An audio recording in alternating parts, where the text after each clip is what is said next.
ఆ తిన్నడు ఆ కన్నప్ప ఏమీ తెలియదు. కానీ శివలింగాన్ని చూసి అది లింగం అని వెళ్ళిపోయేవాడు కాదు, అది శివుడే, అది భావన. అది చూస్తాడు శివుడు.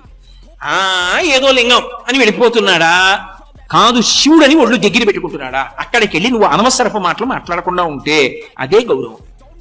అది శివుడైనప్పుడు నీ పాండిత్యం అక్కడ ప్రదర్శించకు, నువ్వు మౌనంగా ఉంటే చాలు, వచ్చిన వాడిని మౌనంగా ఉండనిస్తే చాలు, నువ్వు ఎక్కువ అక్కడ మాట్లాడకూడదు, అది మర్యాద.